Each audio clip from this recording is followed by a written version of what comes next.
कुंज बिहारी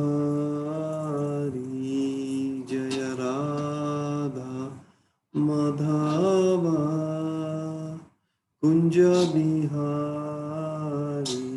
जय गोपी जन वल्लभा जय गिरिवरधारी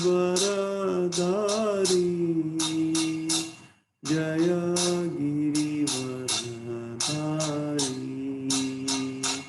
जय गोपी जन वल्लभा जय गिरिवरधारी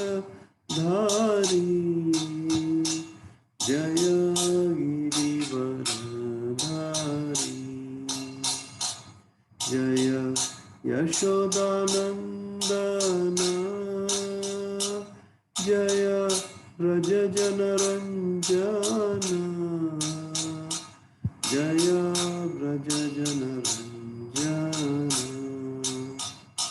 जय यशोदानंदन जय व्रज जनरंजन जय व्रज जनरंजन जय यमुनतीरवनचारी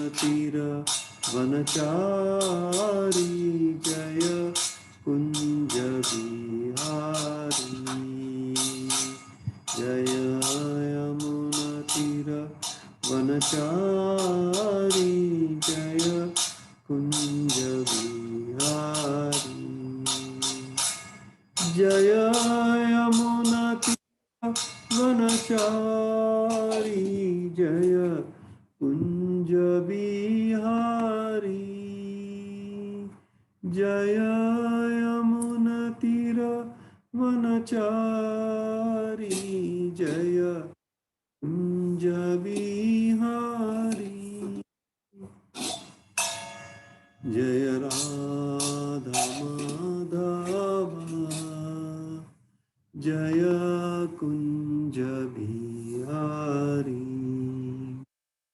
जय राधा माधवा जय कुंज बिहारी।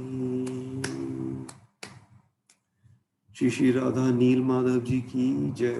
श्री श्री राधा कुंज बिहारी जी की जय। श्री श्री जगन्नाथ बलदेव सुभद्रा मैया की जय। श्री श्री रुक्मिणी द्वारकाधीश की जय। श्री श्री सीताराम लक्ष्मण हनुमान जी की जय। श्री श्री गौर निताय की जय। शील प्रभुपाद की जय। शील गुरुदेव की जय। अनंत कोटि वैष्णव वृंद की जय। जय गौर प्रेमानंदे हरि हरि बोल। ओम नमो भगवते वासुदेवाय। ओम नमो भगवते वासुदेवाय। ओम नमो भगवते वासुदेवाय।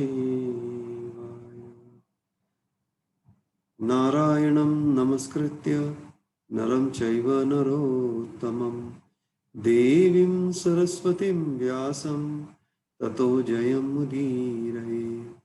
नष्टप्रायेषु अभद्रेषु नित्यं भागवत सेवया भगवती उत्तमश्लोके भक्तिर्भवति नैष्टिकी। ओम अज्ञानतिमिरान्धस्य ज्ञानाञ्जनशलाकया चक्षुरुन्मिलितं येन तस्मै श्रीगुरुवे नमः।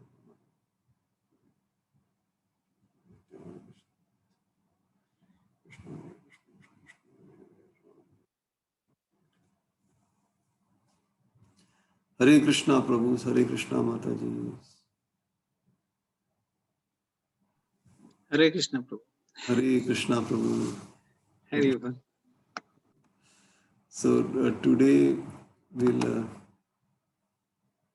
continue speaking on verse 1a.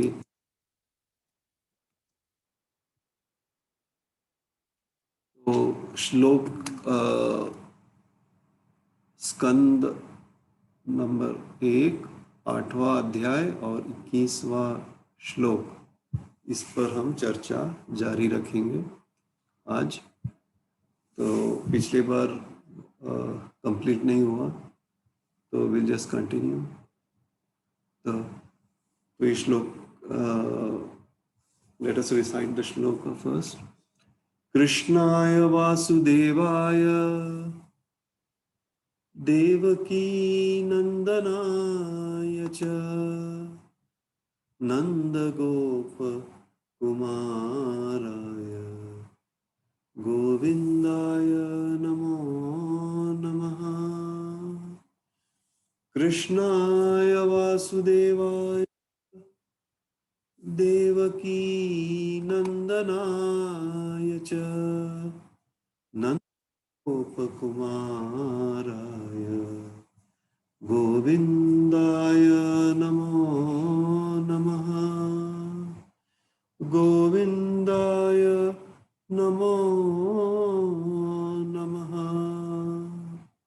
गोविंदाय नमो नमः। गोविंदाय नमो नमः।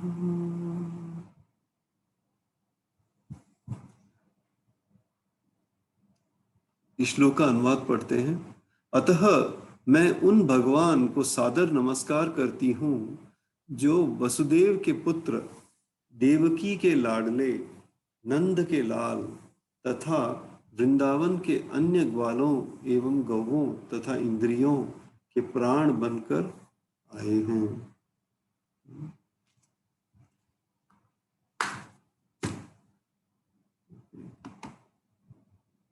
तो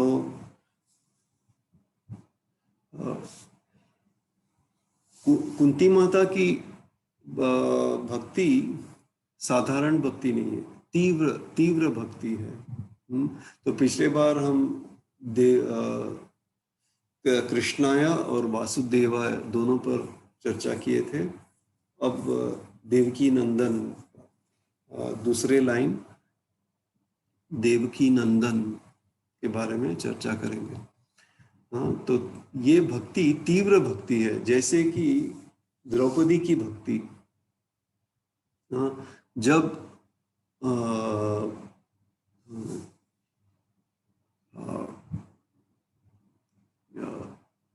दुर्योधन ने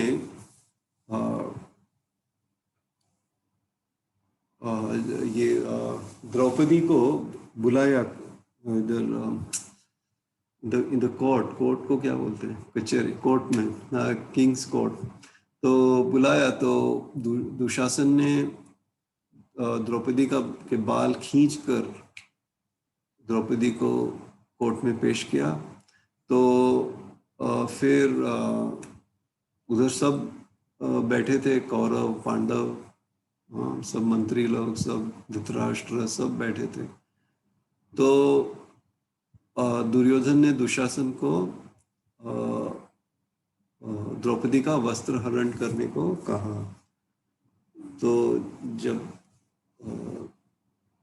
दुशासन ने शुरू किया तो द्रौपदी भीष्म की ओर देखने लगी मदद के लिए। तो भीष्म ने सर झुका दिया।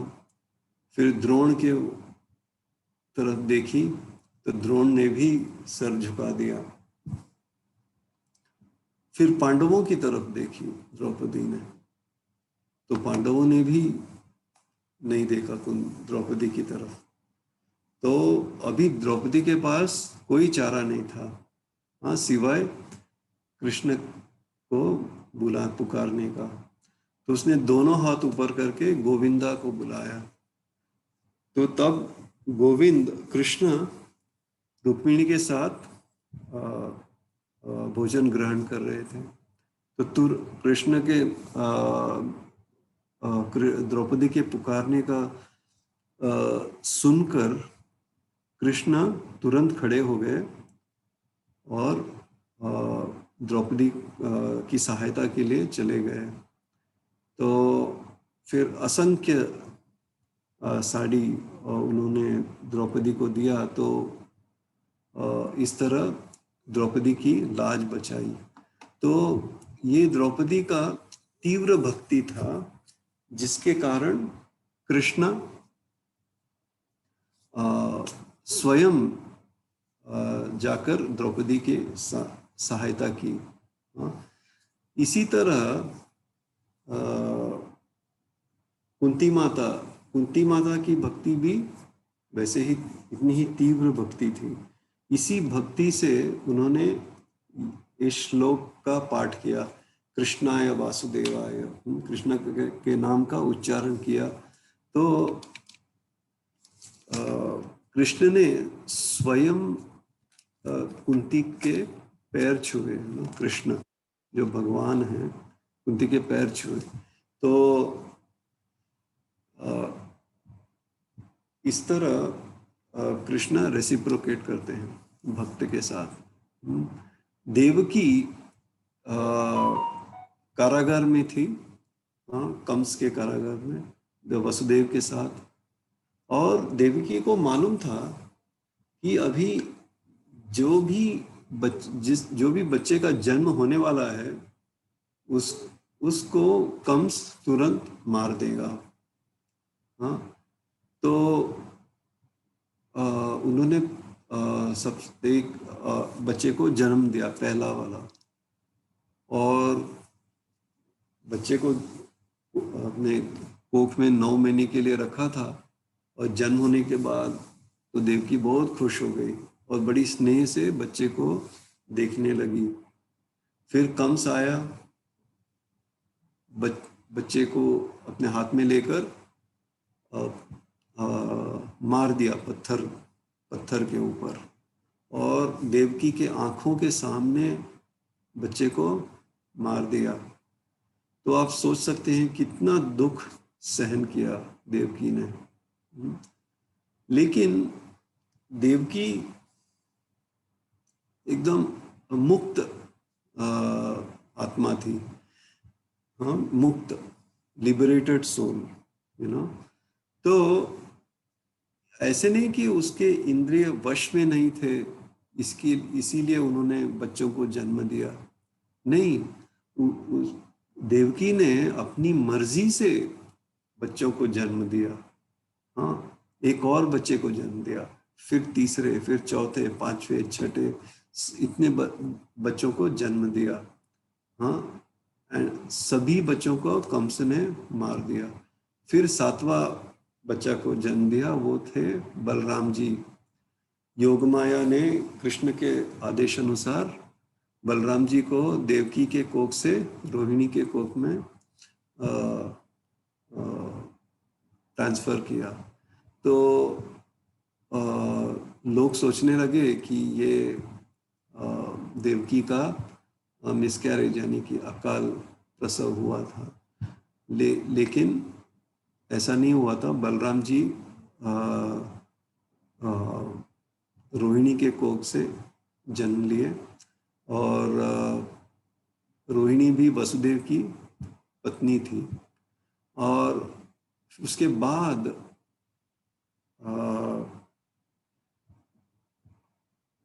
कृष्ण का जन्म हुआ। और जब भी कृष्ण का जन्म हुआ, बड़े तेजस्वी थे और 4 हाथ वाले नारायण रूप में थे, हाथ में शंख, चक्र, गदा, पद्म सब था।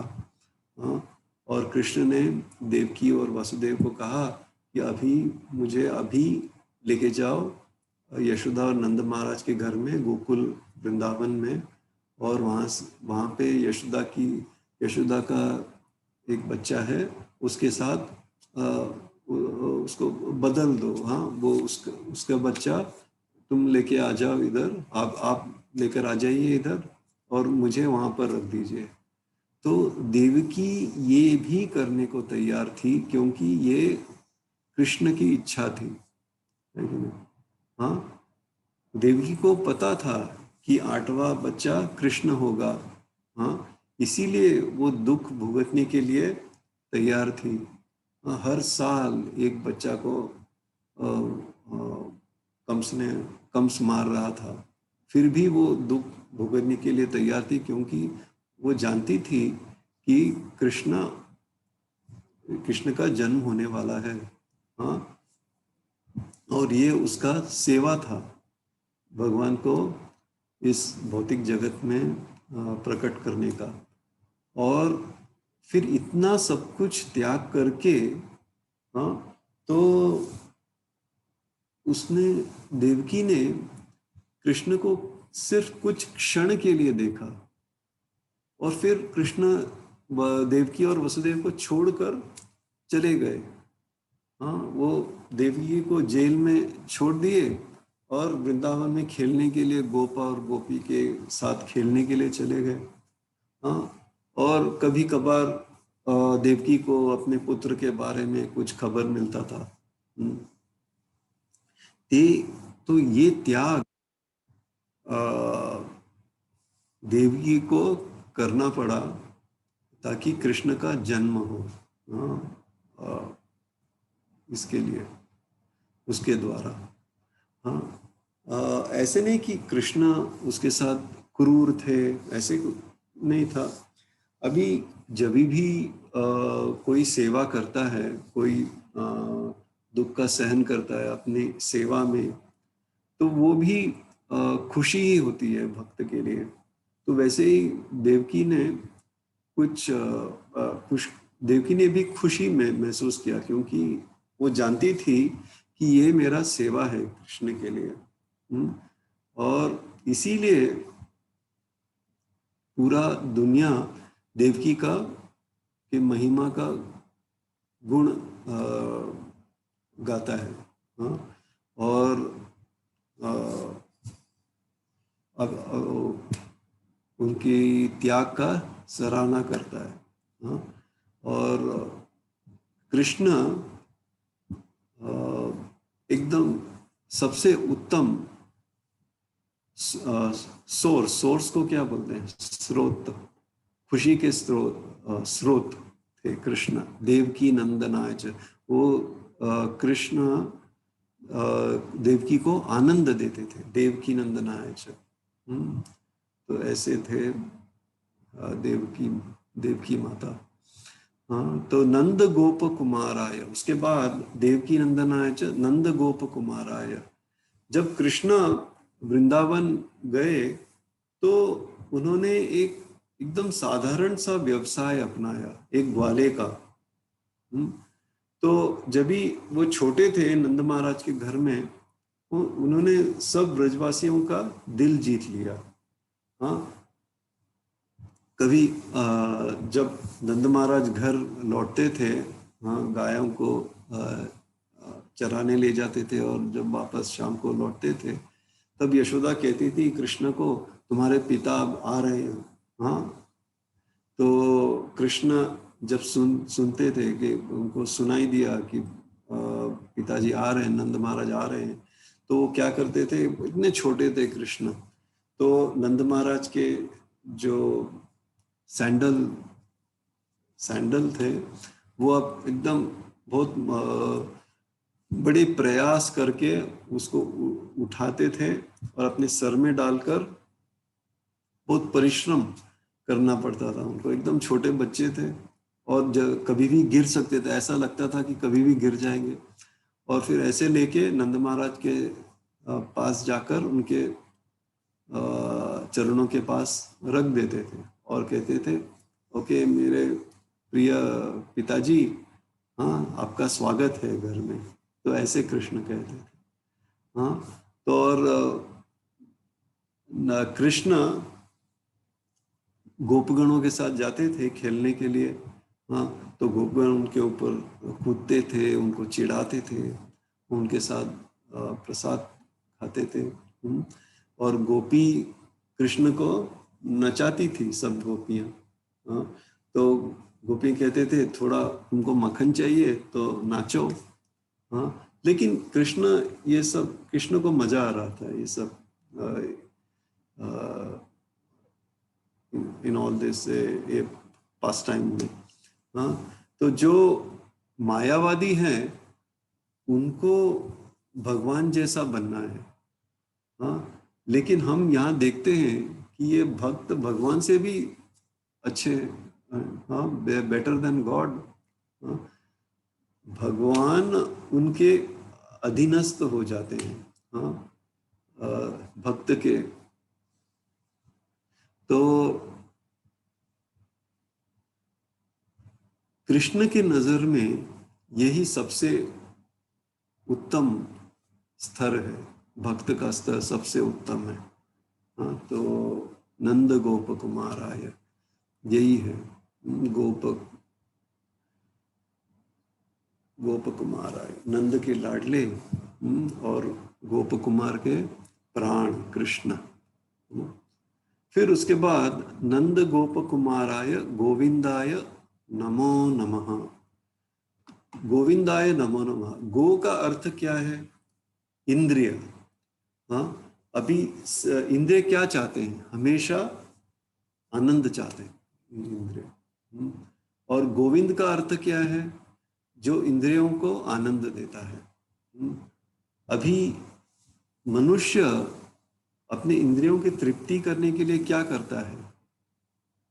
आज के तारीख में हमको पूछना चाहिए कि अपने इंद्रियों की तृप्ति के लिए क्या नहीं करता है। हाँ? अभी आग को हम कितना भी चारा दें, वो कभी तृप्त नहीं होगा, वो और बढ़ जाएगा और भड़क जाएगा। हाँ, आग। तो जितना भी हम इंद्रियों को तृप्त करना चाहेंगे, उतना ही असंतुष्टता में उलझ जाते हैं। जितना भी हम इंद्रिय को तृप्त करना चाहते हैं, उतना ही असंतुष्टता में उलझ जाते हैं हम लोग।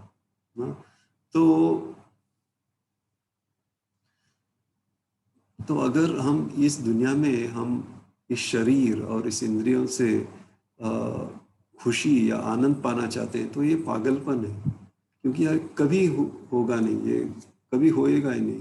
तो आपके जो एक्सपीरियंस में भी अगर आप सोचेंगे तो आपको भी इसका ज्ञात होगा।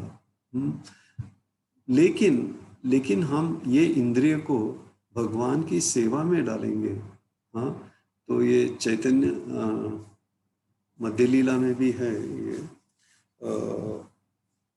19वां अध्याय 170वां श्लोक में चैतन्य चरितामृत, सर्वोपाधि विनिर्मुक्तम तत्परत्वेन निर्मलम ऋषिकेन ऋषिकेश सेवनम भक्तिर उच्यते।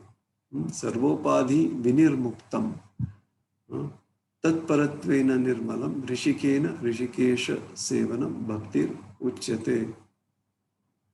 भक्ति प्रभुपाद ने अनुवाद किया, ये सेवा है, डिवोशनल सर्विस। हाँ, सेवा है। तो इसका मतलब क्या है? हम हमारे सब इंद्रियों को लेकर कृष्ण की सेवा में लगाना चाहिए। जो ये इंद्रियों के is the master, of the senses. तो जब भी ये जीवात्मा भगवान की सेवा करता है, तभी दो साइड इफेक्ट होते हैं।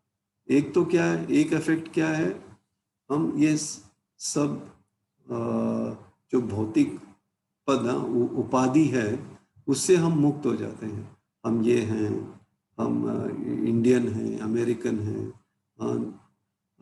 डायरेक्टर हैं, मैनेजर हैं, तो ये सब उपाधि से मुक्त हो जाते हैं। और दूसरा साइड इफेक्ट क्या है, हमारे इंद्रिय हैं वो सब शुद्ध हो जाते हैं। कैसे?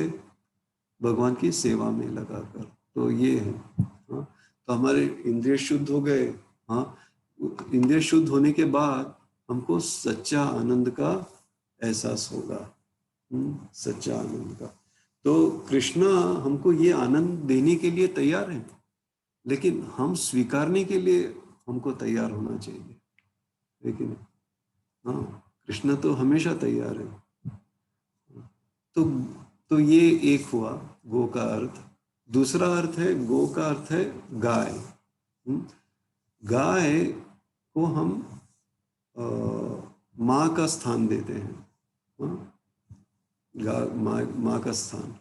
तो क्योंकि गाय हमको पौष्टिक दूध देती है। तो ये हमारे पोषण के लिए हम ये दूध का सेवन करते हैं।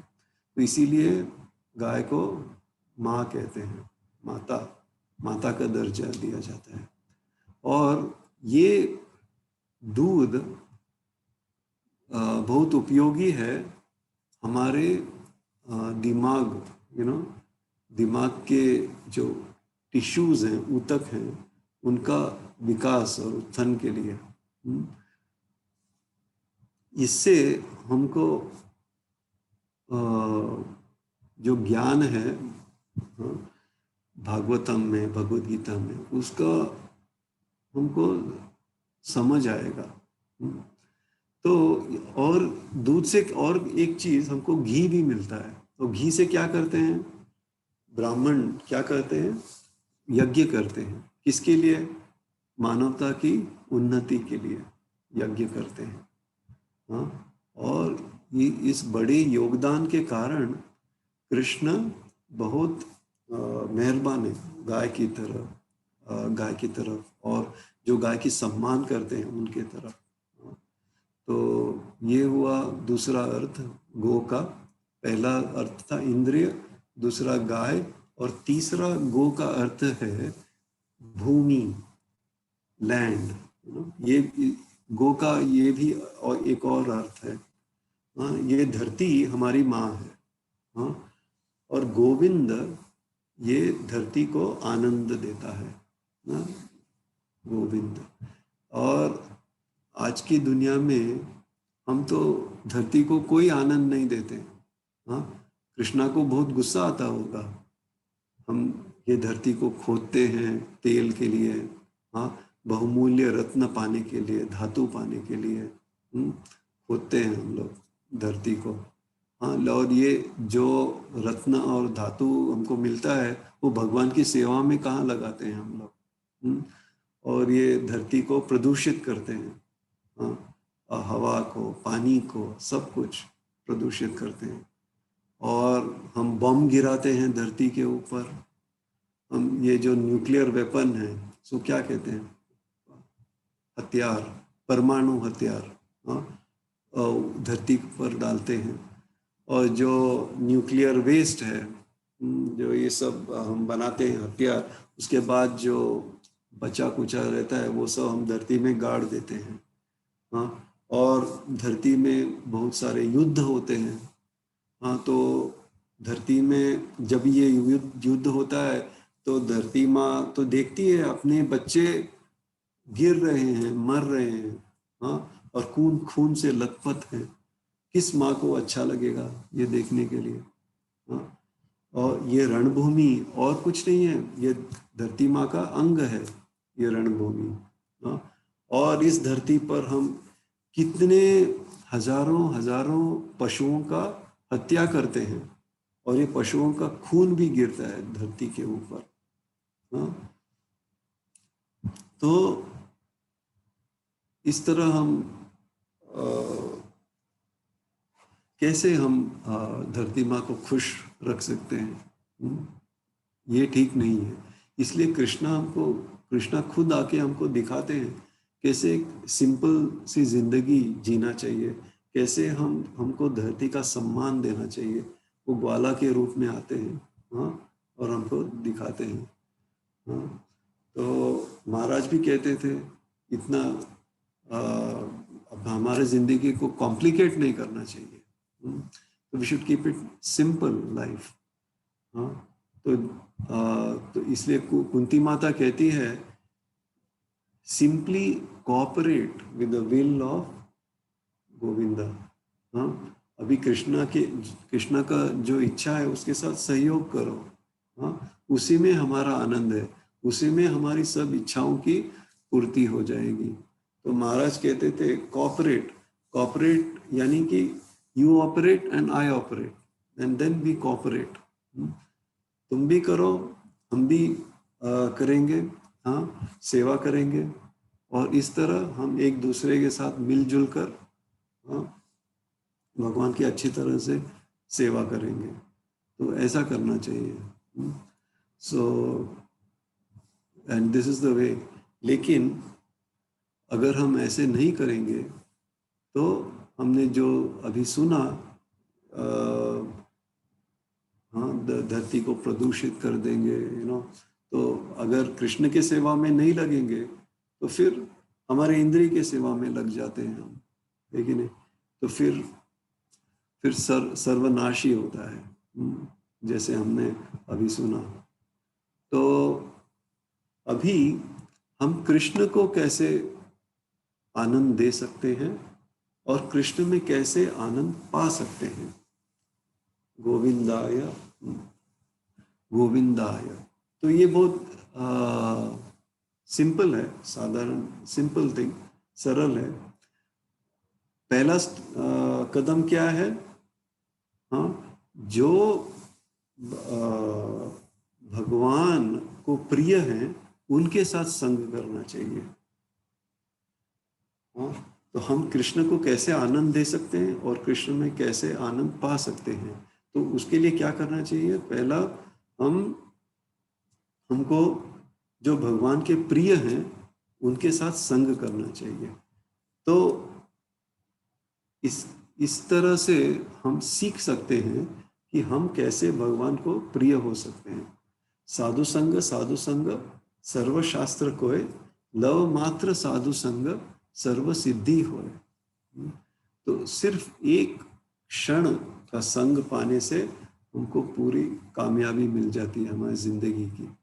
हाँ, तो हमारे जो लक्ष्य है जिंदगी का वो जाग जाता है हमारे दिल में। हाँ, तो यस्य प्रसादात् भगवत प्रसादो यस्य प्रसादात् न गति कुतोपि। अभी साधु को खुश करने से, सेवा करने से, हाँ, हमको भगवान की कृपा प्राप्त होती है। हाँ, तो साधु को कैसे खुश करें? हाँ, तो सिर्फ भगवान का अनुदेश जो है उसको स्वीकारने से साधु भी खुश हो जाते हैं। तो हमने जैसे पिछले बार सुना था, परमहंस क्या है? परमहंस वो हैं, ये साधु वो हैं जो खुद हमेशा भगवान की सेवा में लगे रहते हैं और दूसरों को भी सेवा में लगाना चाहते हैं। तो वो खुश हो जाते हैं जब हम भगवान का अनुदेश का पालन करते हैं, तो वो खुश हो जाते हैं। और जो ये भगवान का अनुदेश है वो भी उनके मुख से आता है और शास्त्रों से आता है। हाँ, और वो अनुदेश क्या है? भोक्ताराम यज्ञ तपसाम सर्वलोक महेश्वरम सूरिदम सर्वभूतानां ज्ञात्वा माम शांतिम रिच्छति। हाँ, तो भगवान का भगवद गीता का 5वां अध्याय 29वां श्लोक। तो हमको ये जानना चाहिए कि ये जो सब कुछ है हम देखते हैं, ये सब कृष्ण का है। सब कुछ कृष्ण, सबका कृष्ण से आया है और कृष्ण मालिक है सबके। हाँ, और जो भी हम देखते हैं, जो भी है हमारे इर्द गिर्द, वो सब हमको कृष्ण की सेवा में लगाना चाहिए। हाँ, सब लोग बहुत कठिन परिश्रम करते हैं। हाँ, और एकदम ज़्यादा ही करते हैं अपना पालन पोषण करने के लिए। हाँ, भागवतम कहता है कि ये पागलपन है। हाँ, अपना कर्तव्य करो। हाँ, लेकिन ये जिंदगी जब भी वर्क इज वर्शिप कहते हैं ना, काम ही पूजा है और कुछ नहीं है। हाँ, तो ऐसा मत करो। हाँ, तो भगवान सबके लिए सब कुछ देता है। हाथी हो या चींटी हो, सबको खाना मिलता है। तो क्या हमको कृष्ण नहीं देंगे? तो ये जानना चाहिए कि सब कुछ कृष्ण का है और हम कृष्ण की सेवा में लगाएंगे तो कृष्ण हमको सब कुछ देंगे। हाँ, तो अभी एक आदमी है जो एक वर्कर को ईंट देता है, पैसा देता है, हाँ, घर बनाने के लिए। अगर वो आदमी घर बना देगा और बोलेगा कि मैंने घर बनाया तो मैं इसमें रहूँगा, तो क्या वो ठीक है? ये मेरा घर है बोलेगा तो वो ठीक है? उसका घर है या जिसने उसको सब कुछ दिया उसका घर है। तो ये सोचना चाहिए हमको। तो ये सब कुछ जो हमारे पास है, हमारे शरीर भी सब कुछ भगवान ने दिया है। तो इस तो सही सही चीज़ क्या है, हम ये सब भगवान के सेवा में लगाएं, ये सही बात है। अगर नौकर घर में काम कर रहा है तो उसकी खुशी किस में है? हाँ, जो घर का मालिक है उसकी सेवा, उसको खुश करने में नौकर की भी खुशी है। इसी तरह हम भी सेवक हैं, भगवान के सेवक हैं। हमारी खुशी किस में है? कृष्ण को खुश रखने में, कृष्ण की सेवा करने में हमारी भी खुशी है। ऐसे नहीं कि हम सिर्फ सेवक ही नौकर ही रह जाएंगे, ऐसा नहीं है। कृष्ण हमारी सेवा देखकर कृष्ण हमारी सेवा ज्यादा करते हैं। हाँ, हम कृष्ण की क्या सेवा कर सकते हैं? हमारी काबिलियत ही क्या है? कृष्ण हमको सब कुछ दे रहे हैं, हमेशा देते ही रहते हैं कृष्ण। तो लेकिन हमको ये जानना चाहिए कि भोक्ताराम यज्ञ तपसाम सर्वलोकमैशु, कृष्ण कौन है? कृष्ण का पोजीशन क्या है और हमारा पोजीशन क्या है, ये हमको हमेशा याद रखना चाहिए। नमाम दुष्कृतिनो मूढ़ा अभी प्रपद्यन्ते नराधमा। तो अभी लोग गधों की तरह काम करते हैं, उनके मुंह से झाग निकल जाता है और कड़ी मेहनत करते हैं और पैसा कमाओ। पैसा जरूरत है, लेकिन ये जिंदगी सिर्फ उसी के लिए नहीं है। भागवतम कहता है ये श्रम एव ही केवलम है। अभी ये देखिए, अर्जुना योद्धा था, रणभूमि में, कुरुक्षेत्र में योद्धा था, लेकिन अर्जुन पहले भक्त था फिर योद्धा था। तो हमारा जो व्यवसाय है उसी क्रम में रखना चाहिए, फिर हमारी जिंदगी उत्तम हो जाएगी। जैसे व्यवसायी है, या डॉक्टर है, गृहिणी है, सवै पुंसाम परो धर्मो, व्हाट डज इट मीन? इसका अर्थ क्या है? दैट मीन्स पहला भक्त और दूसरा व्यवसाय। इसका अर्थ क्या है कि मैं अपना घर के काम मैं अच्छी तरह से करूंगी, आपकी भक्ति में। मैं डॉक्टर का कर्तव्य अच्छी तरह से करूंगा आपकी भक्ति में, सेवा में। मैं अपना व्यवसाय अच्छी तरह से चलाऊंगा, लेकिन मैं व्यवसायी हूं, ये दूसरा है, दूसरा पोजीशन है। पहला मैं भक्त हूं, तो मैं अपना व्यवसाय कृष्ण के लिए अच्छी तरह से करूंगा। तो ये this is the right thing to do. तो कृष्ण की सेवा कैसे करना चाहिए? हमारे सर्व ऋषिकेन ऋषिकेश सेवनम। तो हम कृष्ण को कैसे सेवा करते हैं? कृष्ण की एक सिंपल चीज है कैसे कृष्ण की सेवा करें, वो है कृष्ण को याद करके। वो कोई मुश्किल काम नहीं है। जैसे हम कृष्ण को याद करते हैं उतना ही हम कृष्ण को ज्यादा प्यार करने लगेंगे, सेवा करने लगेंगे। और कृष्ण को कैसे याद करें? उनका संग करके, जो कृष्ण की याद करते हैं उनका संग करके हम भी कृष्ण को याद रखेंगे। और वो हमको याद दिलाएंगे कृष्ण के बारे में। और कृष्ण का नाम जपने से, कृष्ण के बारे में सुनने से, जब भी हम कुछ सुनते हैं तो हमको याद रहता है।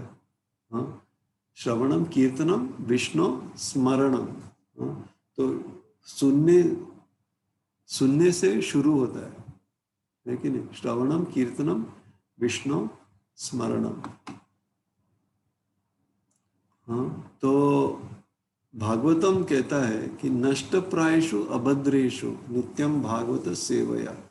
तो नियमित रूप से भागवतम सुनने से क्या होएगा, क्या होगा? अपरिवर्तनीय प्रेम स्थापित होता है। इररिवोकेबल, इररिवोकेबल भक्ति। तो अभी हम कभी कभी पढ़ नहीं सकते, कभी कभी सुन नहीं सकते, हाँ, ऐसा हमारा सिचुएशन रह सकता है कि हम सुन नहीं सकते या पढ़ नहीं सकते, लेकिन हम कृष्ण का जप, उनके नाम का जप कभी भी कर सकते हैं। हरे कृष्ण कृष्ण कृष्ण हरे हरे, हरे राम राम राम हरे हरे। इसलिए चैतन्य महाप्रभु ने कहा चेतो दर्पण मार्जनम। हाँ, ये सबसे प्रधान आशीर्वाद है मानवता के लिए, कृष्ण का के नाम का जप करना, चैंट एंड बी हैप्पी। अभी कुंती माता एकदम साधारण सी औरत थी, लेकिन भगवान खुद अपना उनका पैर छुआ, भगवान ने कुंती माता का पैर छुआ। अभी जो बड़े बड़े संत हैं, सुखदेव गोस्वामी, बड़े बड़े सन्यासी हैं, सब ये विनीत और ये नम्र औरत की गुणगान करते हैं। बड़े बड़े आचार्य, शंकराचार्य, मध्वाचार्य, वो क्यों गुणगान करते हैं, क्यों उनकी महिमा के बारे में उल्लेख करते हैं? क्योंकि ये हमेशा कृष्ण को याद करती थी, हमेशा कृष्ण को याद। कृष्णाय वासुदेवाय देवकी नंदनाय च नंद गोप कुमाराय गोविंदाय नमो नमः। ये बहुत साधारण सी प्रक्रिया है, कुंती माता हमको दिखाती है। सिर्फ कृष्ण का नाम लो और खुश रहो। तो यही प्रभुपाद ने भी हमको कहा, चैंट एंड बी हैप्पी। और नमः के बारे में भी महाराज ने कहा, महाराज हाथ जोड़ना, हम हाथ जोड़कर नमस्कार करते हैं। तो ये महाराज ने कहा कि ये हमारी सेहत के लिए बहुत अच्छा है, ये ऐसे नमस्कार करना बहुत अच्छा है, ये एक्यूप्रेशर जैसा है। और कोई क्लिनिक में जाके कोई और हमारा ये पॉइंट्स दबा के हमसे पैसा लेगा, क्यों करना है? हम खुद रोज नमस्कार करें कृष्ण को, इससे हमारा सेहत भी अच्छा रहेगा, हमारी आध्यात्मिक जीवन की प्रगति भी होगी, तो सब कुछ हो जाएगा सिर्फ नमस्ते करने से। तो और एक चीज महाराज ने कहा, लोग बहुत क्या कसरत करते हैं, प्राणायाम करते हैं, आजकल योगा भी बहुत लोग करते हैं। और महाराज ने कहा कि हम वो योगा टीचर क्या करता है, वो हमारा नाक पकड़ो ऐसे और ऐसे सांस लो, ये कहता है ना। तो और फिर पैसे मांगता है, वो टीचर पैसे मांगता है। तो महाराज ने कहा ऐसे नहीं कि उसका नाक पकड़ो और पैसे लेता है, नहीं, हमारे ही नाक पकड़ने के लिए हमसे पैसा लेता है। हम तो हमारा ही नाक पकड़ दे और वो पैसा ले लेता है वो, ठीक है। सो तो महाराज ने कहा कि चैंटिंग ही सबसे बेस्ट प्राणायाम है। महाराज ने कहा कि चैंटिंग ही बेस्ट प्राणायाम है। तभी हम एकदम श्वास लेते हैं ना, और फिर कृष्णाय, तो जब हम कृष्णाय कहते हैं तो सब कार्बन डाइऑक्साइड बाहर निकल जाता है। फिर से सांस लो, वासुदेवाय, तो यही प्राणायाम हो गया, है कि नहीं? तो योगा टीचर के पास क्यों जाना है? और पैसा भी दो हमारे ही नाक पकड़ने के लिए। तो महाराज ने कहा कि इसे चैंटिंग ही बेस्ट है प्राणायाम, और कुछ करने की जरूरत नहीं है। और दंडवत प्रणाम करो, नमो नमः, जितना दंडवत कर सकते हैं करो, उससे हमारा सेहत बहुत अच्छा रहेगा। और घर का काम करो, जिम जाने की जरूरत नहीं है कि नहीं? जैसे वो सनातन गोस्वामी जैसे बड़े बड़े संत थे, वो नियमित रूप से, सनातन गोस्वामी तो नियमित रूप से दिन में 1000 बार दंडवत प्रणाम करते थे, 1000 बार। नाम संकीर्तनम यस्य सर्व पाप प्रणाशनम प्रणामो दुख शमनस। अगर हमको दुख का शमन करना है तो प्रणाम करो, प्रणाम, तो ये इम्पोर्टेंट है। प्रणाम करो, नमस्कार करो, हाँ, दंडवत प्रणाम, तो हमारा सेहत भी बहुत अच्छा रहेगा। तो ये सब कुंती माता से हमको सीखने को मिलता है, लेकिन कुंती माता से, कृष्ण से। तो इसलिए नियमित रूप से भागवतम को पढ़ना चाहिए, भागवतम का सेवा करना चाहिए। हाँ, तो इससे अपरिवर्तनीय भक्ति स्थापित हो जाएगी हमारे हृदय में। हरे कृष्णा, हरे कृष्णा, हरे कृष्णा प्रभु। माता हरे कृष्ण प्रभु जी, धन्यवाद प्रणाम प्रभु जी। तो इट वाज वेरी छोटा क्लास था, बहुत ही अच्छा था प्रभु। मतलब आपका अंदाज इतना ऐसा है ना, जैसे कि आदमी काम डाउन हो जाता है।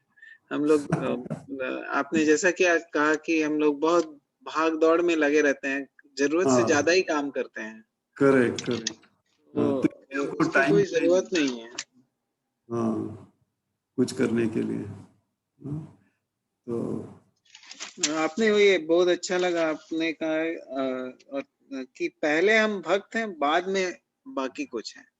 हाँ, तो या व्यवसाय सवै पुंसाम परो धर्मो यथो भक्तिर अधोक्षजे। परो धर्म क्या है? कृष्ण की भक्ति में लगना, ये पर फर्स्ट ऑक्यूपेशन है।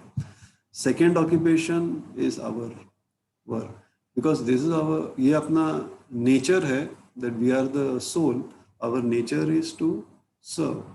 कृष्ण की सेवा करना यही हमारा कर्तव्य है, मेन मुख्य कर्तव्य यही है। हाँ, तो ये हमको, हाँ, ये हम अगर याद रखें पहले, तो हमारा सब और जो कर्तव्य है वो सब आसान हो जाता है ये याद रखने से। क्योंकि हम ये भूल जाते हैं तो बहुत कठिन हो जाता है हमारा जिंदगी, तो इसके लिए प्रभु, लेकिन ये बात हमेशा दिमाग के सामने कैसे रखें, उसको कैसे आगे, मतलब या आदमी कमजोर है। तो या लाइक एक्चुअली प्रभुपाद ने हमारा पूरा दिनचर्या ऐसे ही बना दिया है ना, तो हम कृष्ण का हम हमेशा याद करते रहेंगे, अगर हम 16 माला करें तो ऑटोमेटिक, महाराज ने कहा कि this is equal to chanting every moment of your day. महाराज ने वो गिनती भी हमको सिखाया, महाराज ने कितना बार सांस लेते हो, ऑल दिस थिंग। तो 16 बार अगर चैंट करेंगे तो इज इक्वल टू दिस। उसके बाद भागवतम पढ़ो, देन ना यू अटेंड मंगला आरती, तो ऑफरिंग टू द लॉर्ड, तो ऑटोमेटिकली, तो आई मीन कुछ एक्स्ट्रा एफर्ट नहीं करना पड़ता है, तो जस्ट और नॉर्मल रूटीन में हमको याद रहता है। अगर हम दफ्तर में काम कर रहे हैं तो हमारे सामने कृष्ण का पिक्चर लगाओ, रखो लैपटॉप में, you can put screen saver Krishna और द बैकग्राउंड दैट्स कृष्णा। तो कई तरह है। और we can also put a notice, उसमें एक श्लोक लिख दो, घर में भी, तो पूरे दिन आगे आगे पीछे जाते रहते हैं, तो फिर वो श्लोक को देख सकते हैं, कृष्ण के हाथ आ जाए, हाँ आ जाती है। तो ऐसे कृष्ण के फोटो रखेंगे। तो महाराज ने कहा कि keep photos of Krishna in your house, तो फिर हमारा जो कॉन्शियसनेस है वो चेंज हो जाता है ना, it gets purified every time we see Krishna. So when we are cooking, Bhakti Vinod Thakur ने कहा कि we have to cook for Radha and Krishna. When we are eating, we should think how we should not just jump on the rasgulla or gulab jamun, and say, "Arey, prasadam." Yeah, in the name of prasadam, sense gratification हो रहा है. तो भक्ति विनोद ठाकुर ने कहा कि ये पहले जब प्रसादम हम देखते हैं तो हमको ये सोचना चाहिए कि कितना राधा और कृष्णा ने इसको एंजॉय किया, ये सोच के फिर वी हैव टू टेक ऐसा। तो अभी जब हम घर में क्या कह रहे हैं, खाना बनाते हैं, तो हमेशा ये याद रखना चाहिए कि who is the best cook for Krishna.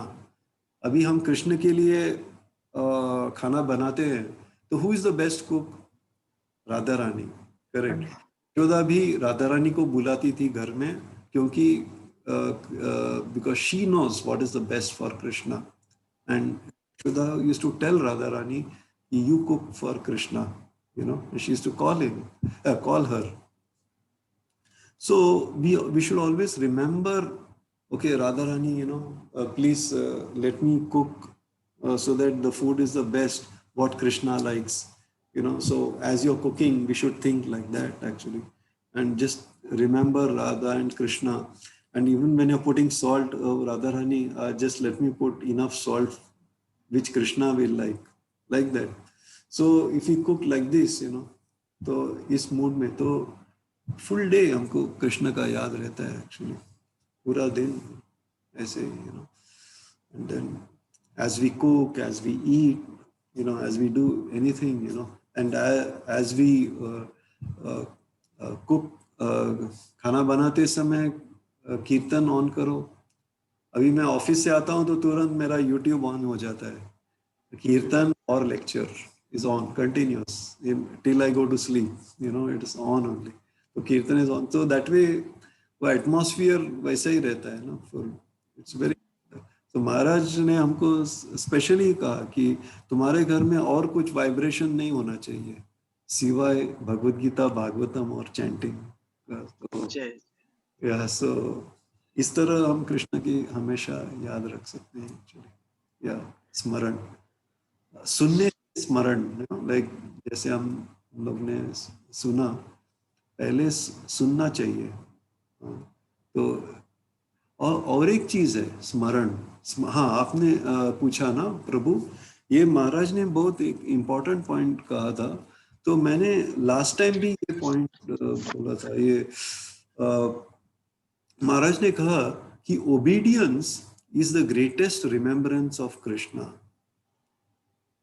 Obedience is the greatest remembrance of Krishna, actually. So this point I had told last time, actually. Let me see. I don't know where.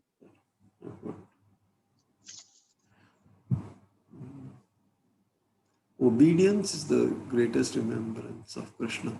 That means if he obey Krishna, that shows that we remember him, and by obedience we remember him also, actually, always. We remember Krishna's instructions always, and then that way we remember Krishna, and then we follow Krishna. We follow Krishna's instructions. So when we follow Krishna's instructions, then we are remembering him also.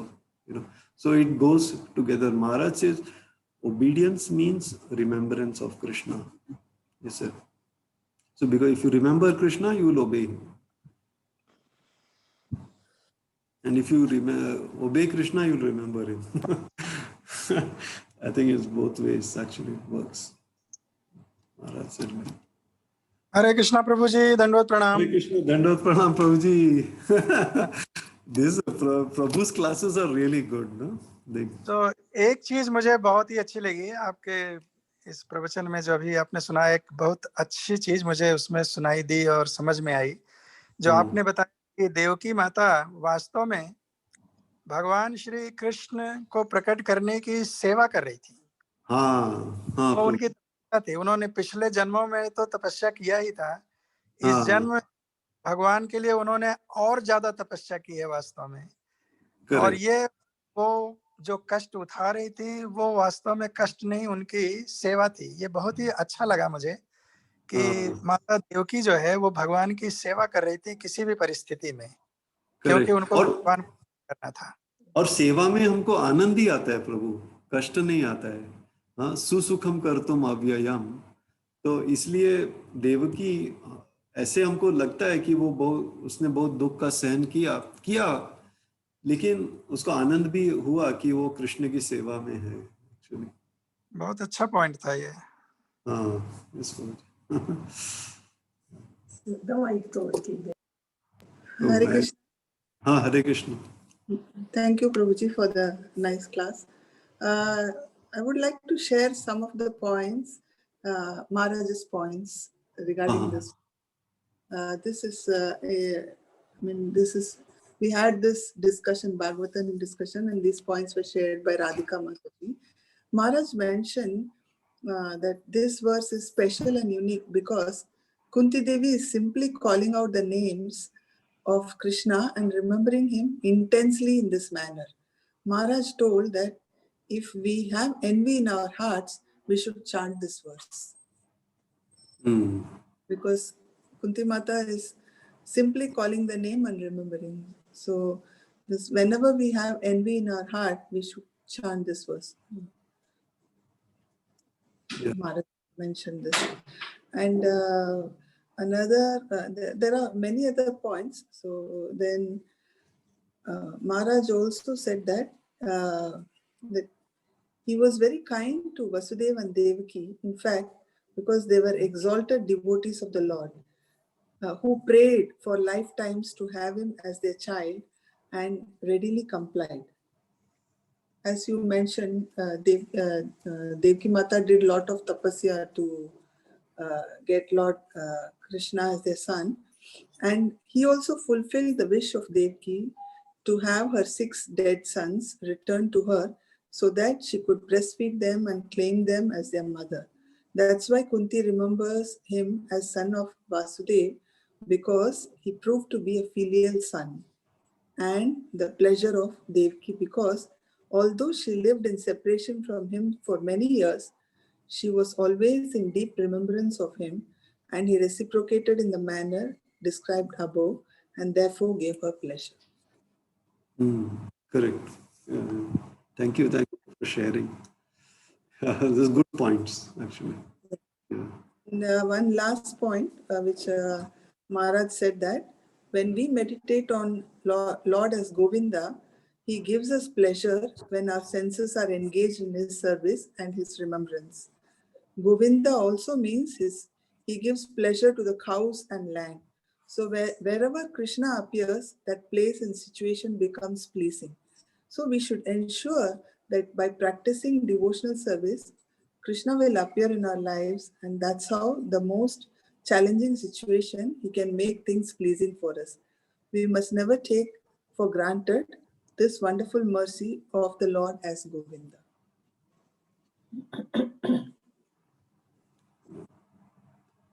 All the names Maharaj was explaining, each and every name.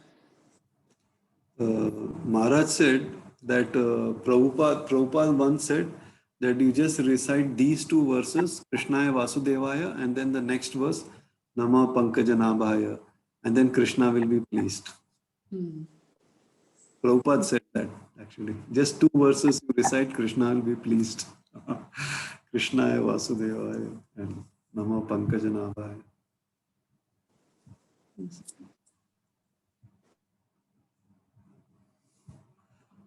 Okay. So Shall we conclude now, Prabhuji? Or you have anything to share?